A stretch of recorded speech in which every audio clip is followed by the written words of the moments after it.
Sorry, go ahead. Caleb, sorry. No, you're good. You're good. I'm just curious, what kind of a day like today is like, where obviously you want to get a win, but there's so much else going on around the league and the conference that can impact your team.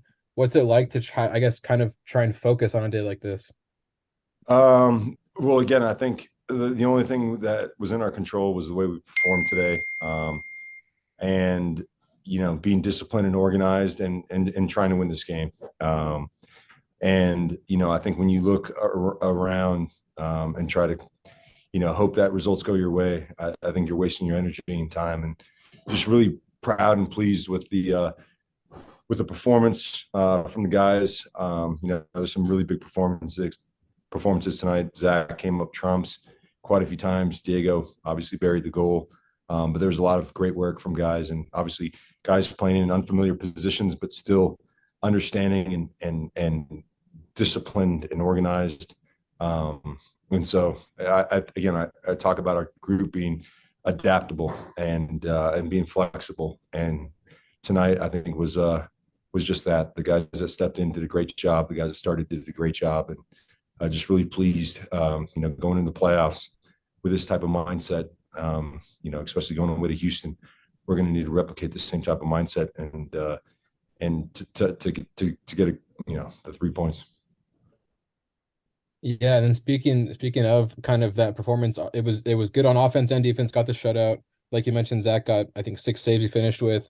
In a game where you're without two of your best attackers and two of your best defenders, is that pretty comforting to kind of have that and hopefully have momentum on both sides of the ball heading into the playoffs? Yeah, no, I think that's a great point. Yeah, obviously missing a few important players.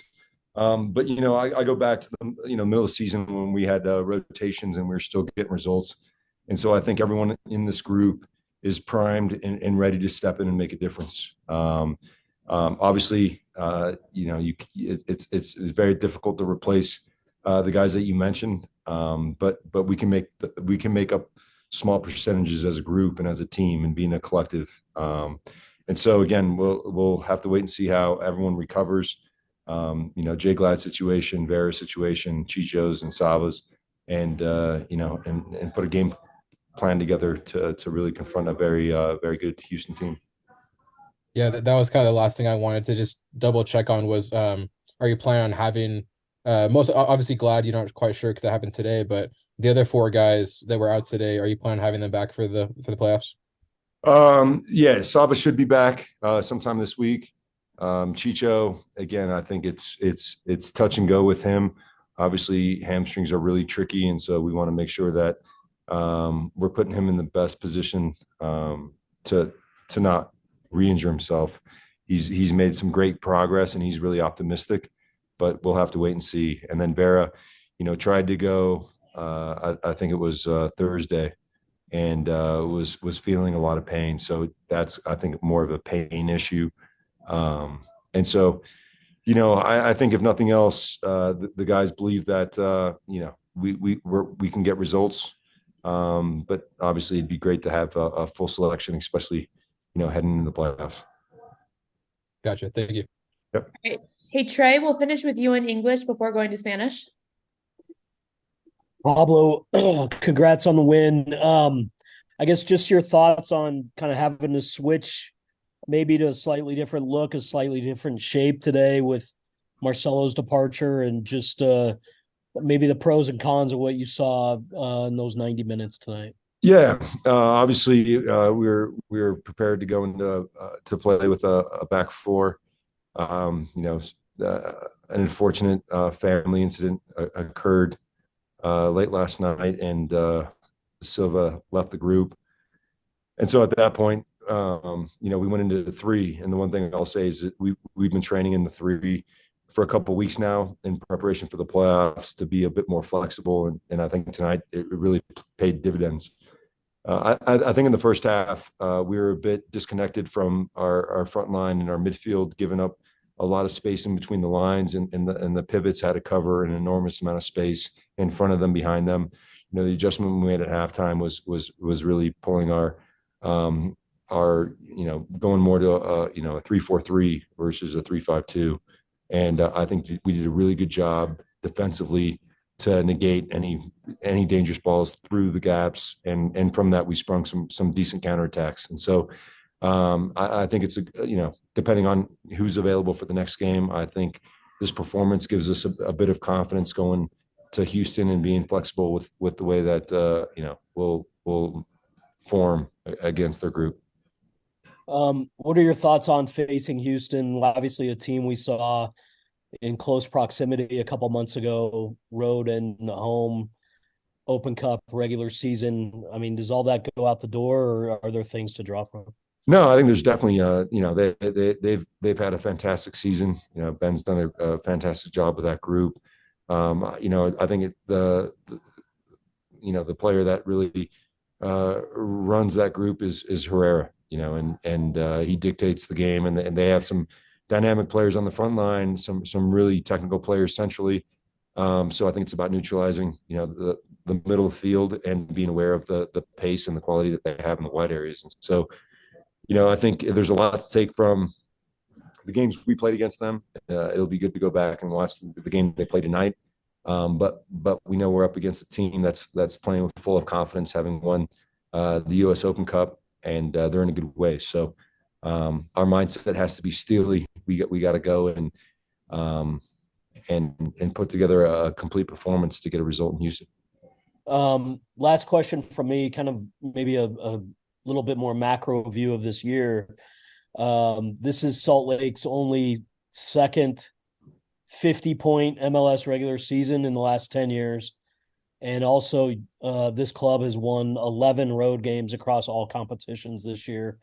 I would imagine that both of those kind of facts, accomplishments, would give you guys in the locker room confidence going into this best-of-3 series.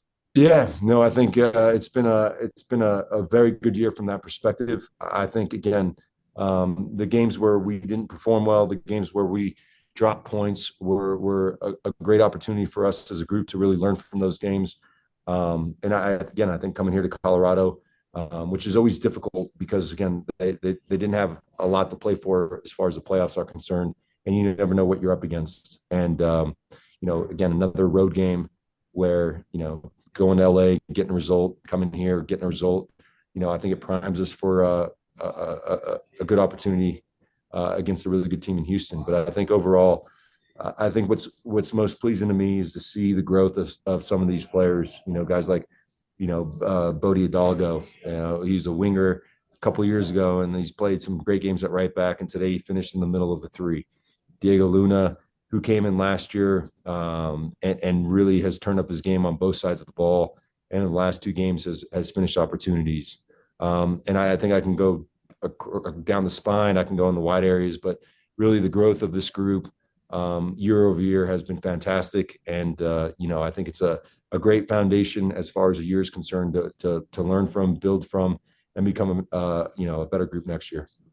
And then the last thing from me, obviously RSL Colorado, it's emotional for a lot of reasons for a lot of people because of the ties in the Rocky Mountain Cup. But tonight you guys also did something that's never been done before in 19 years in beating a team 4 times in one season with RSL over Colorado. 3 of those wins coming in Denver. I guess just what kind of mentality or resolve or resilience does it take to beat a single opponent 4 times in a year? I mean, it's really difficult. I think, once they know how you want to get after the game and play the game. And I think in a lot of ways going into 3 tonight, added some question marks to the way they wanted to attack.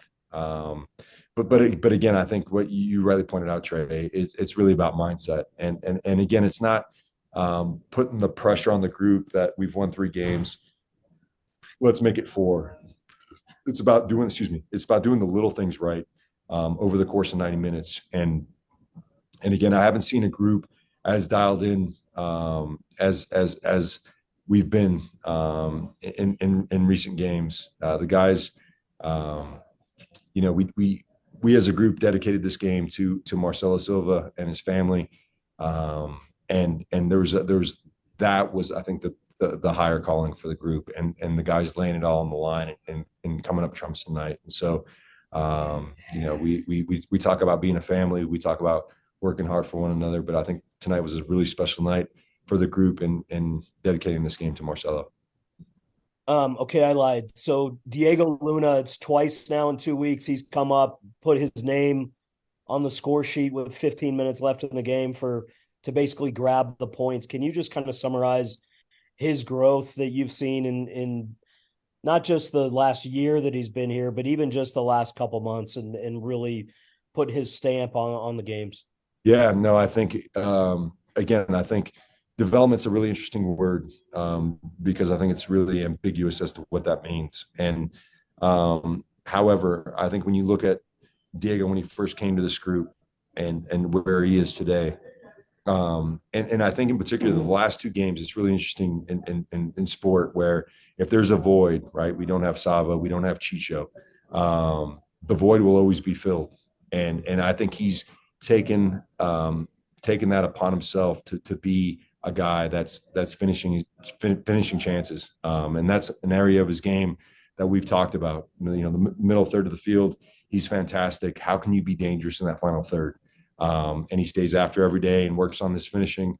And so I think it's not a surprise to us that Diego has now finished, in the last two games and really been a leader, even though he's still a young player.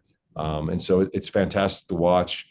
And you see his commitment to becoming a great pro. And again, I think that's a testament to the other guys in the locker room that carry themselves in the way that is required to be the kind of player that Diego aims to be. So I think he's on the right path. He's creating in real time, and he's a guy that's going to be important in the playoff stretch. Sorry, Pablo, real quick, one last one. Great, come on.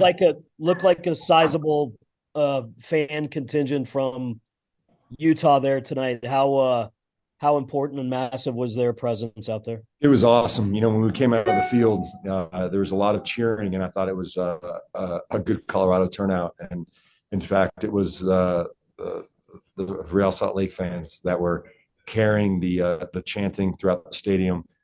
Showed up in large numbers. All the players after the game, came over, and it was just great to see the support that we have in a game that's always been a derby. And for us, it's really special to know that the fans are so committed to make this trip, and it was a huge boost for our group, especially early on. That kept the guys in the game, and obviously celebrating with the fans afterwards was fantastic to see. Thank you. All right, thanks, Trey. We'll move to Isa in Spanish. Hola Pablo, bueno, felicidades por la victoria. El equipo quizás no terminó de la manera más convincente, un poco derivado a lo de las lesiones. Ahora con el nuevo formato de playoff, se ve un poco obligado al equipo a jugar más partidos. Digo, en caso de que se requiera, serían 3 juegos por serie como máximo, ¿verdad? ¿Tú cómo ves un poco esa situación con respecto a las lesiones que van arrojando los jugadores en los últimos partidos? Quizás un poco la carga muscular y ahora tener que jugar más partidos. ¿Cómo lo ves y cómo lo afrontas?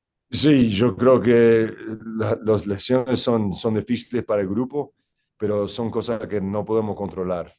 Los jugadores que están lesionados tienen que recuperar en tiempo y todavía no sabemos cuánto va a tomar para el Justin, para el Vera y Chicho, y también en un momento muy importante para el grupo. Pero si hablo del equipo, durante el año hemos pasado momentos muy difíciles, pero hemos encontrado la manera. Y yo creo que en los playoffs vamos a necesitar todo el grupo.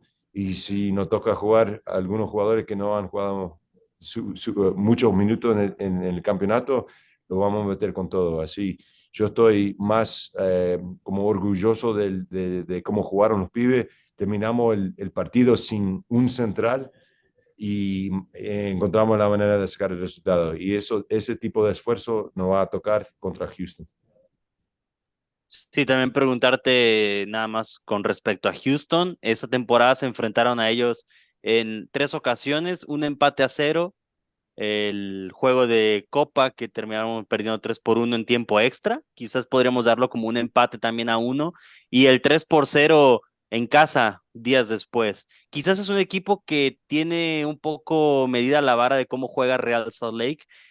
¿Tú planeas modificar un poco los planteamientos contra Houston para que quizás pueda ser más sorpresivo el juego para ellos? Yo creo que sí, o sea, vamos a mirar los partidos que hemos jugado y especialmente el partido de esta noche, cómo salen jugando. Pero yo creo que el jugador clave para el Houston es el Herrera, que maneja todo el ritmo, que también hace goles, defiende, hace todo para el grupo. Yo creo que tenemos que encontrar un plan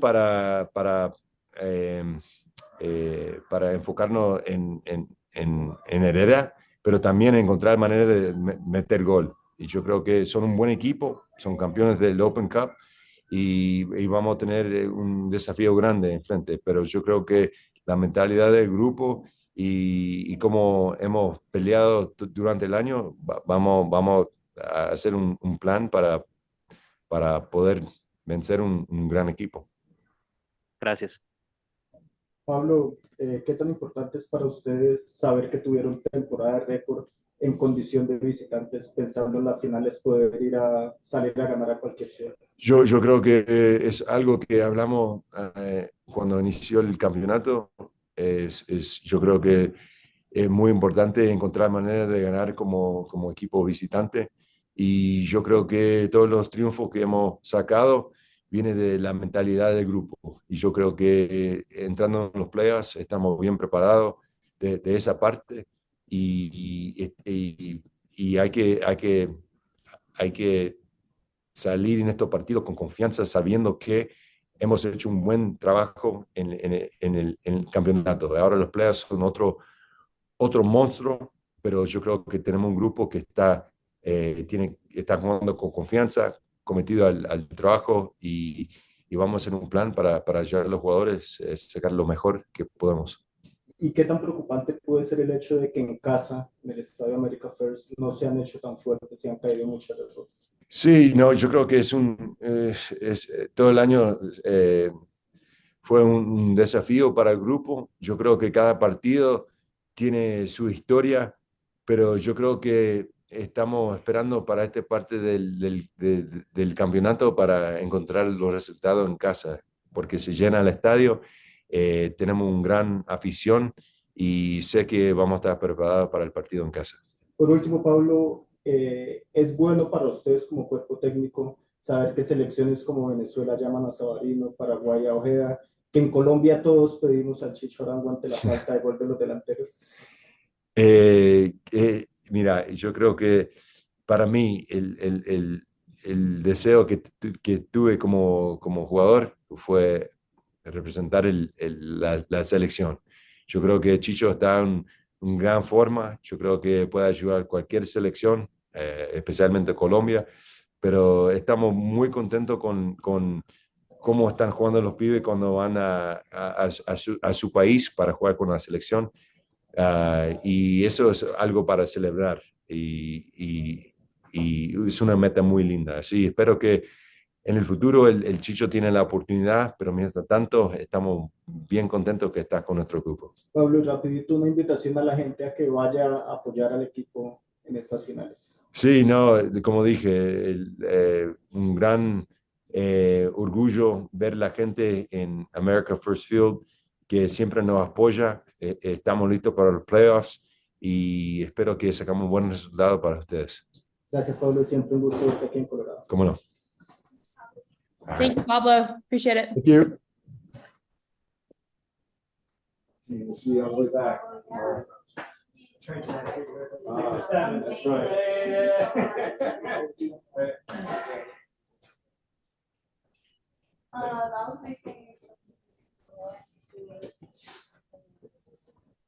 Oops, sorry.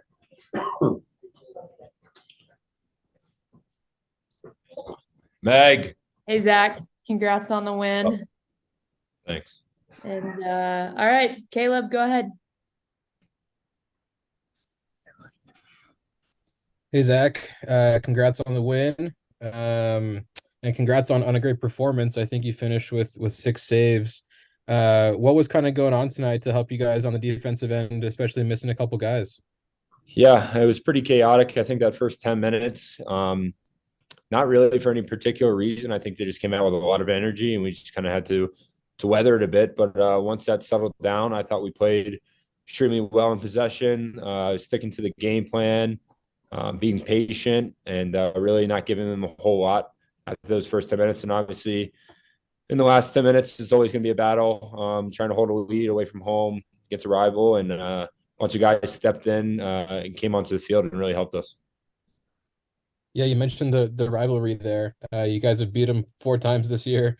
What's kind of gone into that success, especially consistently against the same team, which doesn't happen that often. Yeah, that's a great question. I don't know. We get up for it. We're excited about it. We know we're playing for more than ourselves in these games, and we know the fans care a lot about it. And obviously tonight, with the news of Marcelo and his mom, we had a lot to play for tonight. And then you kind of mentioned getting up for a game there. Obviously, the playoffs are coming next. You guys get to face Houston. No stranger. You guys have faced them in big games already this year. What are you kind of looking forward to in that matchup, and maybe what can you guys do to maybe change your fortune as compared to those last couple losses against Houston? Yeah, I think Houston obviously has been one of the hottest teams in MLS the last 3 or 4 months, and they're going to create a huge challenge for us. But I like the way we match up. I thought we played well against them in the Open Cup semifinal. Just things didn't really go our way, so it should be an exciting matchup, and hopefully one we can win. Gotcha. And then lastly, you mentioned Marcelo being out, and then a couple other guys. What's it kind of taken, I guess, for the depth of this team to step up and kind of fill in for not a small number of absences, right? Like it's been some pretty big guys that have had to sit out. So like what's gone into the depth piece, I guess. Yeah, I think you can kind of point back to when we had our unbeaten run, around midsummer, where we were rotating a lot of guys each game, 4, 5, 6, sometimes 6 guys at a time, giving those opportunities to some of the younger players, to players that, don't get a lot of minutes because, at the end of the year, injuries happen, suspensions happen, things happen. And we needed to rely on guys that have had some experience this year that maybe they didn't have before. So we have a next man up mentality, and I think the guys handled it very well tonight. Cool. Thank you. Thank you. Great. Do you have anything? Hey, Zach, congrats on the win. Obviously, a couple big performances the last couple weeks, not only from you, but also from Diego Luna. Can you maybe just talk a little bit about the development you've seen from him as a professional to where looks like the game's maybe really slowed down for him, and he's scoring goals in the final 15 minutes of games to get the team points the last couple weeks? I think a lot of credit needs to go to Diego and his mentality. He had to be very patient, starting with last year when he came in, and even a little bit of this year. Maybe not playing his favorite position, not getting on the ball as much, not getting as many chances as he'd like. But he's hungry, and I see that in training and games. And I've always continued to tell him that keep finding the ball, keep finding the game. It'll come, it'll come. And he's been very, big for us in the last few games, and hopefully he'll continue that into the playoffs. What is it like for you being back there and you touched on it briefly, but 31 different players were used for RSL this year, mostly a back four, but a back three out of maybe necessity today. And it's just kind of revolving doors in front of you, but the guys keep finding a way and have all year. So what is that like for you from a communication standpoint, and how does that translate performance wise? Yeah, we like I said, we're ready for guys to step in different moments. We're comfortable playing in a back four and comfortable playing in a back three if we need to. And I think it's, the message is very clear from the coaching staff to everyone. And it's nice knowing that guys can step in and play out of position. I think Bodie's played in two different positions that he's never played in the last couple of games, and that goes to show that he's confident and he believes in himself, and guys believe in our game plan, and hopefully we can continue that. And then last question from me, I guess. You've been around several MLS campaigns, but this is only the second time RSL's gotten 50 points in a regular season in the last decade. First time since 2019. I guess, what does that say to you about the kind of long-term mentality and resolve of the group? And then how does that maybe translate to going to Houston in October, maybe twice in the next 3 weeks in the playoffs? Yeah, I think it's incredible to think back over the last 10 months and see what we've accomplished over those months, dealing with a lot of adversity in and around us, and still thinking back that maybe we should have had a lot more, considering the amount of home games we lost and where we could have made this season even more special. But we've dealt with a lot, and I think a lot of that adversity over the last 10 months will help us going into the playoffs. Thank you, sir. Thank you. Right. Zac, thank you. Safe flight home. Thank you guys. Thank you, everyone. Appreciate it.